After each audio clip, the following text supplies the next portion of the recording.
رباط بين البشر من غير طول أو قصر. هو رباط بين البشر من غير طول أو قصر. والشعر أسود لونه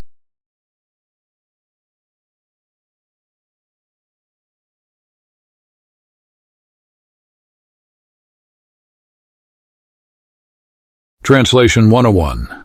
To him is due the primal ipodite origin of the heavens and the earth. How can he have a son when he has no consort? He created all things, and he has full knowledge of all things. 102. That is Allah, your Lord. There is no God but He, the Creator of all things, then worship Him, and He has power to dispose of all affairs. 103. No vision can grasp Him, but His grasp is over all vision. He is above all comprehension as such, yet is acquainted, ega, with all things. These verses of Surah Al-An'am discuss the fundamental Quranic theme of Allah in Himself. We come to know about the absolute authority and unity of Allah.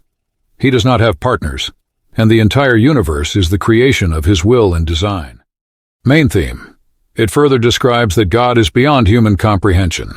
This is because of the great difference between the Creator and the creatures, makhluk. It tells us that God is the most powerful and He can decide the outcome, anjam of events even before they occur. He is the one who has the power to help humans, and He hears and sees all that they do, therefore they should worship Him and pray to Him to reward their actions. Importance. Mankind is asked to worship Him, as it says in this passage that only He can fulfill their needs, so Muslims should be careful to pray and fast, etc., to fulfill their obligations amadari. To Him, He also sees and hears all that humankind does, so Muslims should keep this in mind in all that they do and say,